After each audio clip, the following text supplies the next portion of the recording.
what would you do differently if you changed that one rather significant program requirement? And so this is a drawing.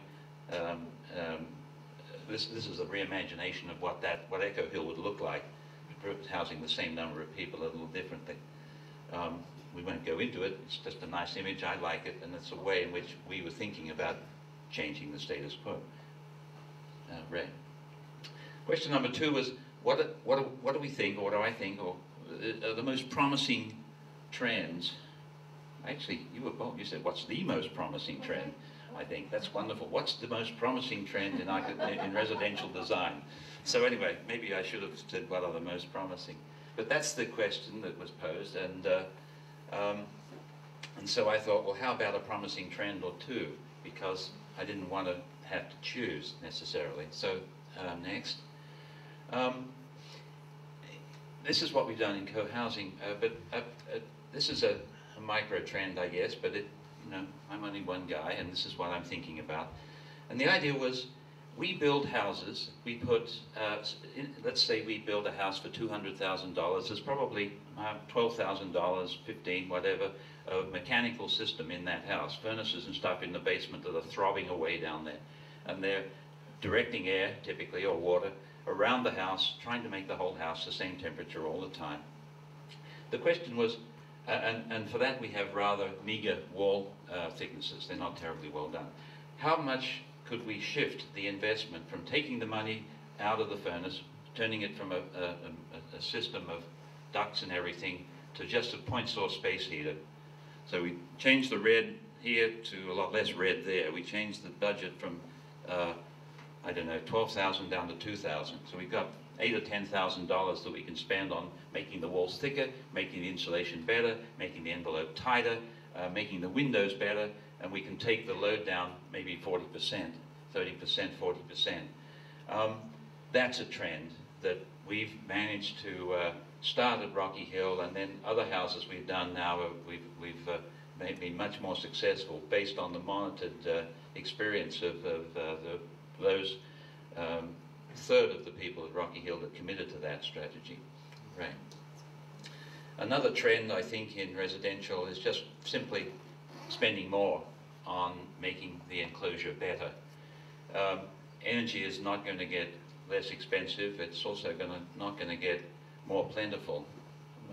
I think in my head, in my world, we have volatility in our future and availability issues.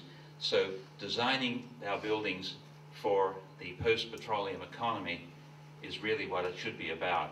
I think that's 20 years off. Buildings we're designing are 100 years old. They're going to spend 80% of their life in a post-petroleum economy. As an architect, I think it's incumbent upon us, or me, to ask and answer the question, how is this building that I'm doing now going to survive in a vastly different resource economy? Ray? I think I'm going to push through this. These are some geeky slides, but basically they are studies and things that indicate that anybody who thinks about this empirically, quantitatively, and extensively comes to that conclusion, that we are under-investing in our building enclosures by a considerable amount. We could double or triple or quadruple the thermal integrity of our building envelopes, at least in small residentials, not quite the same in commercial, but we're talking small houses here, at least I am. So we'll pass on that, and I think we'll, next one. This is just to show you what's going on here. In the world of average housing, I don't need to get into the units, but we are typically using that much, a lot, of energy. If we move down the track to best practice and then to exceptional, you can see that there's a 4 or 5 to 1, 6 to 1, depending on which part of the graph you want to compare. So there's a huge potential here. And if we think that we are currently a 5-planet or living society, and we need to get down to a 1-planet living, which is to say our share, we've only got 1 planet, so we should have our share of that. We need about a 5-fold, factor 5 transformation across the board. Well, the fact is that best practice is there. If everything was done the way the best houses are done, from a building standpoint, we wouldn't have anything like the problem that we have, that we are contending with at the moment. Right, please, Nick? Well, let's go. That's way too. Yes, I don't want to talk about that tonight. Well, it's basically saying, it's essentially saying that there's a big difference between 25% savings on things and 75% savings on things. One is useful, the other is transformational, and if you think about the percentages and remember what you were taught in, what I was taught, and probably you too, in grade school, you can figure out what it's all about, but it's a big difference. How does this approach fit within the broad context of sustainability? All right. I think about this, and I think I'm going to push hard and quick through this because I've already taken a little more than I expected to. But I think about this in terms of what does it take for us to really support ourselves? And looking back through time, not too far, and I can do this for me because I remember what it was like to live in Europe in the 1960s and 70s, and the level of energy that is, maybe the next slide will put the red line back in. Yeah. This is about a 70,000 kilobtu per day per person budget, and the US is way up here. If we were to slide ourselves way back, we wouldn't be going back to a dark age. We'd be going back to a place we can easily imagine. So these 2,000 watt society, one planet living, 7,000, whatever these metrics are that describe an aspiration for a lower energy society, which is what I think how we begin the thought and thinking about sustainability, it gets us to a place where it's not hard to imagine because we are already in our recent history there in certain places in the world, places we visit. Right. I think I'll just let that sink in a little bit. It's the same kind of thing, just differently said on that graphically. And I've got one or two more, I think. I did a little exercise just to figure out if we wanted to support ourselves at that level, how much how much PV would it take? And I just use PV because it's much easier than calculating how much these other renewable options would take. And it's, next slide.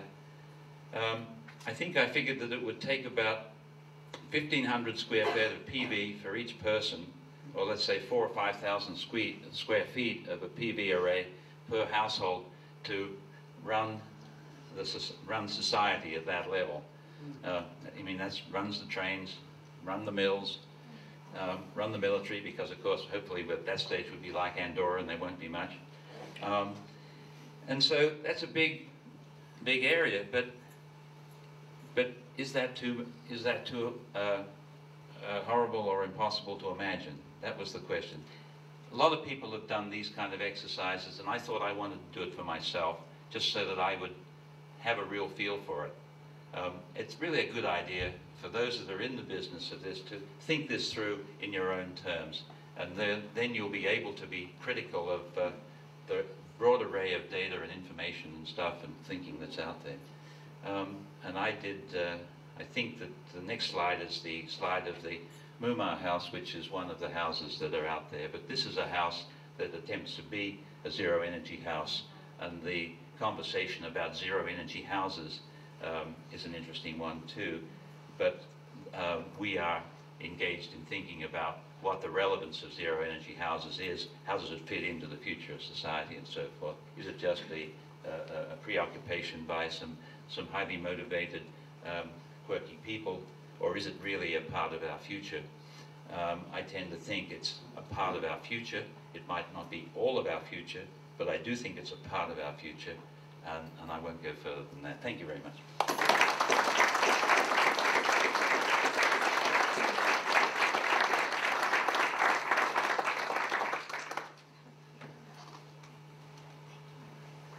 Well, the happy news is, thank you, Bruce. That was wonderful. Our fourth person arrived heroically. I'm afraid you got lost or something, but anyway, we're very glad to introduce Maura McCarthy. She is the co-founder and vice president of sales and marketing for Blue Homes, which is a